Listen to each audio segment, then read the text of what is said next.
Quer aprender a ter resultados como esse na internet sem precisar aparecer em vídeos no YouTube? Então clica no botão aqui embaixo, faz a sua inscrição no meu treinamento Ranqueamento de Vídeos no YouTube, o Pulo do Gato, que lá eu vou te ensinar tudo o que você precisa saber para trabalhar com o YouTube em vídeos onde você nem precisa aparecer. E no vídeo de hoje no canal, atualizações sobre Ferrarese, boas notícias e mais sobre a vitória do São Paulo contra o Fluminense. Então vambora pro vídeo! Luciano, e ainda mais na ausência do Caleri, poucos jogadores, a dificuldade de você ter um elenco limitado. Poucos jogadores têm a capacidade de decidir um jogo, finalizar bem. Se você não tem o Caleri, você tira o Luciano, cara, é difícil que alguém vá chegar lá e vai meter uma bola para o barbante, sabe? Ligado aqui ao Mauri, o Renan Capabianco fala: Caro Zema e N. Frank, o São Paulo precisa de mais jogadores como o Pablo Maia, que apitam o jogo e fazem o que é preciso para ganhar. Esse é um ele joga joga quando ficou mais sozinho. Eu entendo o que você está falando, porque ele, além de estar jogando muito bem, ele tem um aspecto competitivo de liderança que contagia o time. Verdade. Esse é um grande, acho que, achado do Alex, que colocou ele como capitão do Sub-20, depois do Rogério, que colocou ele como titular, e agora do Dorival, que está aproveitando ele até em outras funções. Ele está jogando muito bem. Cassiano César, time vibrante, menos um Nestor, ele saiu e ganhamos. Cara, eu talvez nadar contra a maré. Não achei um mau jogo do Nestor. Aliás, naquele momento do jogo, no segundo tempo, não acontecia nada. O São Paulo não conseguia tal, o Nestor estava tentando. Conseguiu algumas coisas. Conseguiu algumas jogadas. Eu não achei que ele foi mal. As poucas bolas enfiadas, essa é uma questão também da limitação do time. Saindo o Rodriguinho, entrando o Rato, a armação dos jogadas ficava praticamente... O Neves estava errando muito mais que o Nestor. Então, hoje o Nestor jogou mais que o Neves, na minha opinião. Mas acho que aí ele se cansa, normalmente ele se cansa, e depois ele perde combatividade. Aí errou uma bola, não desarmou um contra-ataque, quase saiu o gol do Fluminense. E aí ele saiu. Mas eu também não achei um jogo desastroso. Achei um jogo regular.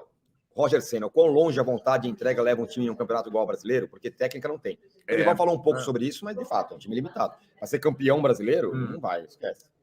Mas é um time que tem o segundo melhor aproveitamento como mandante. Isso é um grande feito. Sim. Também lá em casa, o antepenúltimo fora. Né? É o antepenúltimo fora. Eu acho que essa é a questão que foi perguntada para o Dorival. A gente vai passar pela coletiva, vai ponto a ponto. A gente não colocou as 3 primeiras perguntas, chegamos aqui, já estava rolando. Eu vou recuperar, eu vou falar para vocês as 3 primeiras perguntas. A terceira diz sobre as ausências contra o Palmeiras, que preocupam. E a primeira fala sobre a estratégia, quem estava discutindo. E a segunda sobre as perspectivas para a temporada. Você vai priorizar o torneio? Você acha que vai ganhar alguma coisa? Eu já falo para vocês rapidinho, quando eu tiro de fazer terminar essa primeira rodada. João Paulo Goulart, cadê o áudio do VAR do jogo contra o Cruzeiro? Também não sei. Aliás, o VAR hoje... Olha, meus caras... Demorou uns 5 minutos para fazer um gol, para validar o gol. Não, ia ser um gol claramente legal, né? Nossa senhora. Pedro Almeida, traz Erisson, David, Marcos Paulo, e quem joga bem é o Juan. Sem dúvida. Sim. Isso tá claro. Isso nós vamos falar. 200 caras aí. É a justificativa para a escalação inicial com 5 jogadores da base. Isso mesmo. Fernando Cetim, Maia invocou o Falco e tomou conta do jogo hoje. Tomou mesmo. Éder Inácio, Carlos Almir e Valdir. O Dorival mexeu bem. Rato jogou muito não jogou. Mas melhorou o time. O jogo no segundo tempo. O Alan Franco foi bem, foi mesmo. Fez o simples. Ele pode dar conta do jogo quarta? Vai ter que dar. A narração da análise do VAR pelo grande Everaldo Marques foi emocionante. A Hug, não vimos, né? Tava no estádio. Everaldo Marques, ele é pé quente pra cacete, hein, Everaldão? Thiago Castanho, seria melhor ter Caleri contra o Palmeiras do que a melhor campanha na Sul-Americana. Simples assim. Bom, o Dorival foi uma das perguntas. Não, isso a gente estava já colocando aqui, né? Ele falou que o Caleri não deve jogar. Eu vou narrar para vocês o que aconteceu nessa. Ele falou sobre isso, sobre ter colocado o Caleri. Quer falar já? Vamos lá, então, rapidamente. As primeiras perguntas que a gente não colocou porque já estavam em andamento coletiva. A primeira pergunta foi sobre o duelo estratégico contra o Fluminense, um time que tem muita posse de bola e tal. O Dorival disse que a estratégia, até ele falava, inclusive na primeira etapa, foi proposital, de uma forma a neutralizar o volume de jogo do Fluminense, ficar com a bola e não o Fluminense ter a bola, marcar pressão e tentar numa roubada de bola. Aconteceu uma vez só no primeiro tempo, Pablo Maia quase fez o gol, na verdade, mas a gente ali na arquibancada achando um ritmo que não agredia o Fluminense. Exato. Que era um time mais pesado, mais velho, o São Paulo mais jovem, quando botou um pouco de velocidade, teve lá o cartão amarelo do Felipe Melo no Juan, mas ele falou que foi uma opção e que esse era uma opção para este tipo de jogo. Ele sempre gosta da posse de bola, de construir desde o goleiro e tal, mas esse tipo de jogo. Aí ele fala que contra o Palmeiras é um outro jogo, outra história. Perfeito. A segunda pergunta foi sobre as perspectivas para a temporada. Daí falou, a pergunta foi, o São Paulo, você chegou, o São Paulo estava falando em lutar contra o rebaixamento. E agora? Ele falou, eu entendo, na minha chegada, essa situação, pelo momento do clube, naquele momento, mas ele falou que nunca tinha pensado em rebaixamento, achava que as coisas... E ele falou que não vai priorizar nenhuma competição, mas também não vamos... Falou assim, vamos passo a passo, jogo a jogo. Não quero criar expectativas. Embora na última coletiva, onde você vai? O que você vai fazer? Vai comer? Aí vai fazer xixi. Aí ele falou que não quer criar expectativas exageradas. Embora na coletiva passada eu tenha falado que daqui a pouco o São Paulo vai ganhar alguma coisa importante. A terceira coisa, galera, essa era a mais importante. Quando ele fala das ausências, ele disse assim, eu poupei o Caleri 45 minutos contra o time para jogar ele só 45 no segundo tempo. Aí ele sofre uma lesão nas costas. A lesão do Caleri não é exatamente uma porrada, não. É uma fisgada, é uma contratura nas costas. E é um jogador de centroavante que joga de costas, girando, então ele tem essa dúvida. O Caleri é um cara que, para ficar fora de jogo importante, é muito difícil. Eu acho que ele vai fazer de tudo para jogar, mas o Dorival não está contando. E ele falou também da lesão do Beraldo, que é assim, você vê como é que é o futebol. Lesão do Beraldo. No dia seguinte é o jogo contra o Tigre, o treinamento, ele sobe a cabecear uma bola com o Diego Costa, cai e pisa no pé do Diego Costa e torce. Ele falou, então, o Beraldo que eu poupei o jogo todo e o Caleri que eu poupei meio tempo, não jogam, né? E o Pablo Maia, que saiu lá com um carrinho absurdo, conseguiu se recuperar e tá jogando. Então ele falou assim que ele não julga ter errado na escalação contra o Tigre, foi o que ele falou. E ele tem uma questão aí, né, tirando das ausências nesse jogo contra o Palmeiras, ele não turbina a crise ou as más notícias. Isso é um aspecto, de fato, importante. Então, ele está dando confiança a quem está... E aí falou, isso a gente já estava ouvindo, que o São Paulo tem ficado com 10 desfalques todas as partidas, que a gente fala que não tem nenhum time assim, e que o time mesmo assim tem conseguido resultados de jogar razoavelmente bem. Bom que sai o gol no final, para que não se deturpe uma avaliação de, tá vendo, esse time não jogou, ou abriu mão, ou não conseguiu, porque eu tô muito comigo, achei o jogo muito bom, porque o tal jogo travado, amarrado, que poderia dar uma sensação de jogo ruim no primeiro tempo, ele é uma ideia. Eu tô com o Calço, os 4 nomes ali, claramente é para você ter a bola e povoar, onde o Fluminense, em tese, muitas vezes consegue povoar e ser melhor. Você começa com uma ideia. Primeiro, eu preciso tirar o jogo do Fluminense, e você tira. Não acho que o Fluminense deixa de sair, deixa de ter qualidade para sair apenas porque o André não joga, ou apenas porque troca a peça da defesa. O São Paulo sufoca, o São Paulo impede essa saída, retém, congestiona onde o Fluminense poderia ter algum escape. O Fluminense não consegue chegar ao campo de ataque. O Fluminense, muitas vezes, ele tem dificuldade, e não é só pela troca de passes que não acontece por qualidade de jogadores que não estavam em campo. Uma ideia executada. Aí o Calço já resumiu, foi exatamente o que aconteceu. Você passa, eu já travei o Fluminense. Eu já tirei o jogo dele. Agora eu preciso acelerar, agora eu preciso ter um pouco melhor, um pouco mais... Então, assim, foi construído aquilo ali. Você pode ganhar o jogo com 5 minutos, um gol. Você pode ganhar o jogo com 42 de segundo tempo, com 45. E você pode perder também. Exato. Pode tomar 32 chutes no gol e ganhar o jogo chutando uma vez. E acho que foi pensado. Você falou de salinha do... Lá no CT. Salinha do Dorival. Começa na salinha do Dorival também. Se você olhar só pela busca estética do jogo, o jogo não foi bom. Porque o primeiro tempo não tem uma finalização certa no gol. Nem o goleiro faz defesa. Nem goleiros fazem defesa. Mas havia ali uma ideia de tentativa de neutralizar a virtude do adversário. Porque tem jogos que não acontece nada, não tem um chute sequer a gol, mas também ninguém quis saber do jogo. Não é o que São Paulo e Fluminense levaram para campo. E é muito legal quando as ideias dão certo da prática. Agora, o Fluminense teve um lance desse jogo, eu acho que se o Fluminense tivesse que ganhar esse jogo, seria com a cabeçada do improvisado Thiago Santos, de zagueiro. Cobrança de escanteio. Se não é o goleiro Rafael, tudo isso tinha ido para abaixo. Mas, enfim, futebol é isso. É muito legal quando uma ideia... Eu só acho que as coisas não são tão cronológicas assim, né? Essa coisa assim, não, vou segurar para depois ir. Às vezes o futebol não te dá essa resposta. Hoje, para a felicidade do Dorival, deu essa resposta. Se pudesse ter ido no primeiro tempo, o São Paulo teria ido. Se tivesse condição de resolver antes, ele queria. Eu entendo a empolgação do Dorival, quando ele usa a palavra perfeito. Não acho que foi a perfeição. Até porque o São Paulo, porque tecnicamente tem limites, e limites de características de junção de jogadores, é muito complicado você fazer o tal do jogo que pode se dizer como perfeito. Não sei se é esse jogo perfeito. De qualquer forma, o São Paulo com o Caleri é uma equipe, se o Caleri é outra. E eu não estou falando porque o Caleri tem identificação, porque o Caleri... Não. O São Paulo com o Rogério jogava muito pelos lados, não tinha jogo por dentro. por isso o Luciano caía de rendimento, o Gabriel Neves mal era escalado, e quando a jogada ia pelo lado, quem era o principal jogador a receber a bola na área do cruzamento? Caleri. Chega o Dorival. Dorival faz algumas modificações e começa a construir muito jogo do São Paulo por dentro. E a bola passa muito pelo pé do Gabriel Neves, que é um jogador que ajuda a construir, se aproxima, passa muito pelo Luciano, o Luciano faz a aproximação com o centroavante. O São Paulo não tinha um centroavante hoje para fazer essa aproximação. O Juan foi colocado ali e de um jeito muito bem utilizado, e tentou remular um pouco o Caleri, mas é muito diferente. Tentou emular, o São Paulo tocava a bola, atraía o Fluminense às vezes e fazia lançamento para o Luan, roubava a bola lá no setor de roubar a bola para o Luan, por exemplo, fazer o Felipe Melo tomar o cartão amarelo. Se o São Paulo deixa a bola com o Fluminense e decide jogar no contra-ataque, eu ouvi muita gente falando que esse é um jogo para o São Paulo jogar no contra-ataque, dificilmente esses jogadores do São Paulo segurariam a capacidade de construção do Fluminense se jogasse recuado.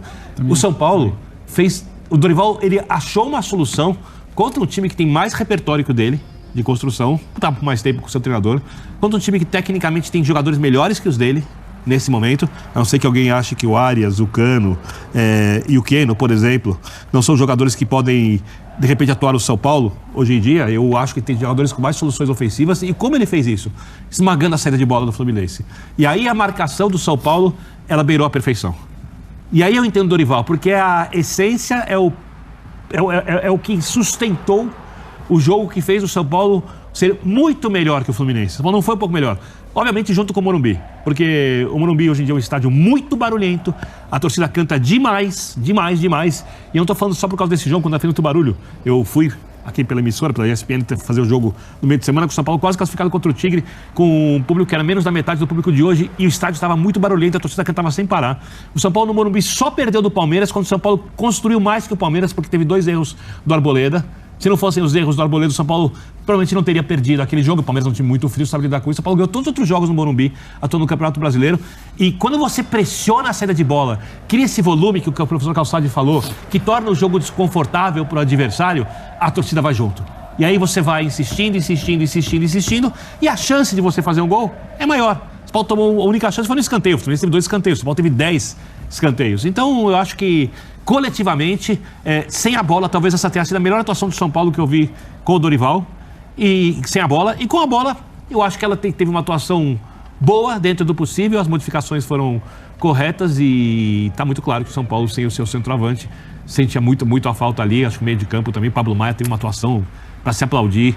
Final do jogo, irritando os adversários, quer dizer, um jogador jovem. Tanto que o Arias é expulso depois que o jogo termina, né? E aí, até o mapa que você mesmo pediu, né, Vitor Birner? Esse é onde a bola ficou no primeiro tempo. Tá vendo esse lado aqui? O lado onde a bola tá mais, onde praticamente é o lado do ataque do São Paulo, a defesa do Fluminense. A bola ficou da defesa mais tempo na pequena área do que qualquer outro lugar do Fluminense. Na área. O Flu morou na área. Por isso o Dorival pode. Eu acho que eu entendo quando ele fala perfeito. Eu entendo. Ele tirou a possibilidade do Fluminense de jogar. Cara, isso é impressionante contra o Fluminense. O perfeito dele, ele não está comparando com um jogo daqueles que faz o Manchester City. Não. O perfeito dele é o perfeito dentro de todas as ponderações que vocês citaram. Do São Paulo. Do que foi treinado, da capacidade do time dele. O que você dele, se propôs, você fez. É uma característica do São Paulo. O São Paulo eu acho que fez um ótimo jogo e é o que você falou. 90 minutos no talo. Acho que muito por o São Paulo, tanto as boas modificações do Dorival, como essa intensidade. Quando você tem um banco que consegue reproduzir a intensidade do titular, é ótimo. E no meio de semana ele já conseguiu alternar também, segurar algumas peças. Então ele tá conseguindo... Exato. Às vezes ele não tira todo mundo, mas vai rodando. E não tinha Beraldo e não tinha Caleri. É isso. Boa lembrança. Beraldo faz muita diferença. Faz muita. O Franco até que não jogou mal hoje. Também não foi nem muito incomodado. Arrumou uma confusão ali no fim do jogo e tal, essas coisas de final de jogo. Sim. Mas não foi também muito incomodado, né? O time do São Paulo, a defesa não foi muito incomodada. Não, mas aí eu entro num ponto, começando com o Renato, que daquilo que a gente falava fora do ar, quero saber o Renato, que assim, o São Paulo com o Cruzeiro perdeu, teve um gol ali acidental, mas a ficha técnica consta 0 chutes, né? Porque o Cruzeiro não chutou. E o São Paulo teve volume. De novo, comparando ao boxe. Vocês sabem que eu tenho que o São Paulo é aquele pugilista técnico, jogo de pernas, os jabs e tal, mas tem dificuldade na pegada. Dificuldade em nocautear o adversário. Sim, esse foi o jogo que eu falo. O narizão. É isso, deixar o cara grogue. Ele bate na orelha, bate nas costelas. Isso. Mas tá faltando aquela... Você concorda? Você vê isso? O São Paulo vai, domina, mas ele não mata jogos. Eu acho que isso tem a ver com a qualidade individual do elenco. Entendi. E pra mim o São Paulo tá onde tá porque tem trabalho, porque tem organização. Eu vou até além dessa questão das oscilações de resultado. O São Paulo perde pro Palmeiras, em casa, jogando bem. Sim. Se um ponto para cada um ali, eu acho que estava justo a gente olhando para desempenho. Duas falhas do Arboleda. Duas falhas individuais. O São Paulo perde do Grêmio num jogo que foi equilibrado também lá no Sul. Que o São Paulo no final ali teve perto de empatar. Então, eu acho que esse tem que ser um medidor para a gente quando a gente fala de avaliação de trabalho. Sim. O time como tá perdendo e como tá ganhando. Porque também tem como ganhar jogando nada. E tem vários times que... E isso, para você começar a cair, acontece também. Hoje o São Paulo tirou um gol. O São Paulo forçou o gol. Sim, o São Paulo não é que o São Paulo... Foi brilhante no trabalho de bola. O São Paulo precisava ganhar. Tem dia que é para ganhar, tem dia que é para dar espetáculo. E hoje era um dia que o torcedor São Paulo não fosse embora no Morumbi sem esses 3 pontos hoje, ele até aquele sentimento de, mano, o que eu faço agora? Eu vai esses caras, eu aplaudo. Porque assim, o time... E eu nunca achei que o São Paulo, de uns anos para cá, falta entrega, intensidade, não. Só que eu acho que essa questão de... o que você está querendo dizer é um time que cerca, mas no terço ofensivo ali, no último espaço. E aí eu acho que tem a ver com qualidade. O São Quero Paulo fechar o vídeo com outra informação exclusiva. Ferrarese é jogador do São Paulo. Contrato de empréstimo com o Grupo City se encerrou nessa sexta-feira. E pouco antes de gravar o vídeo, nesse sábado, conversei com uma pessoa do Tricolor que confirmou a prorrogação do empréstimo por mais 6 meses, ou seja, o Ferrarese fica emprestado até dezembro e em janeiro ele será adquirido de forma definitiva. São Paulo vai comprar 80% dos direitos econômicos do Ferrarese e vai fazer o pagamento parcelado em 3 anos. Nicola, mas por que não comprou agora? Porque o Ferrarese está em reta final de contusão, ele ainda vai depender de pelo menos mais 2 meses para estar completamente recuperado. E o São Paulo usou desse argumento para prorrogar o contrato de empréstimo até dezembro. O São Paulo também ganha mais 6 meses de tranquilidade em relação ao seu fluxo de caixa. Você sabe que o São Paulo passa por enormes dificuldades financeiras. Se precisasse começar a pagar a compra do Ferrarese agora, teria muitas dificuldades. Então, fica com o jogador por empréstimo até dezembro. A partir de 1º de janeiro ele assina um contrato em definitivo. O São Paulo passa a ter 80% dos direitos econômicos do jogador e esse pagamento vai ser feito em 3 anos. Nicola, qual o valor da negociação?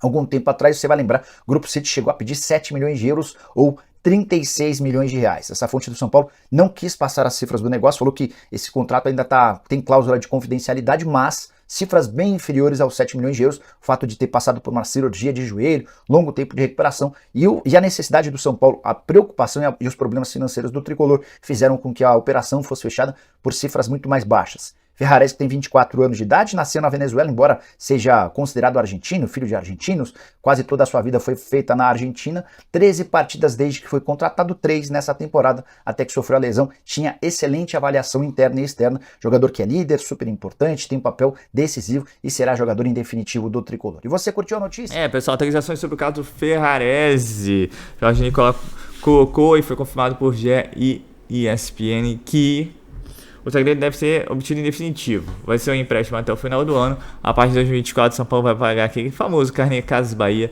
pelo zagueiro do Manchester City. Não chegará nem perto ao valor de contrato de 9 a 7 milhões de euros, mas fica aquela caixa preta porque você não sabe o valor que será pago pelo São Paulo, né? Ainda assim, São Paulo já começa 2024 com uma boa aquisição, um bom zagueiro, mesmo depois de uma lesão no joelho.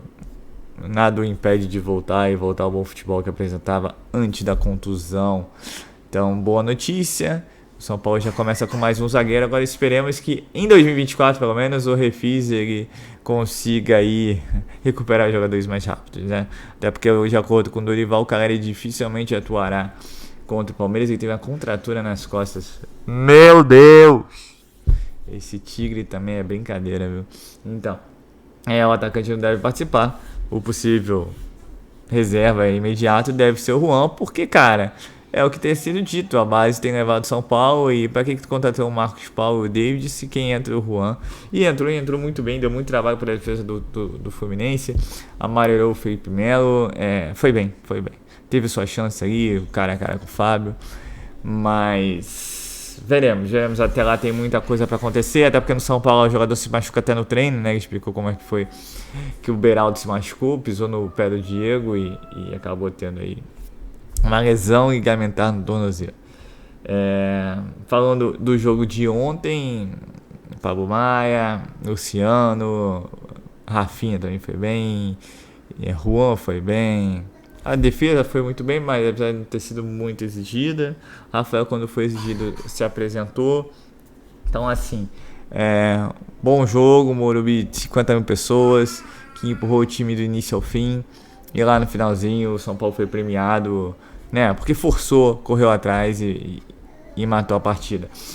A dificuldade de São Paulo continua a mesma, seja com Crespo, seja com Rogério, seja com Dorival. São Paulo tem extrema dificuldade em matar o jogo, entendeu? Cria muitas oportunidades, mas é pouco efetivo e não mata. Então aquele 1-0 fica um drama, né? Já que não sofreu no jogo contra o Fluminense, mas fica um drama.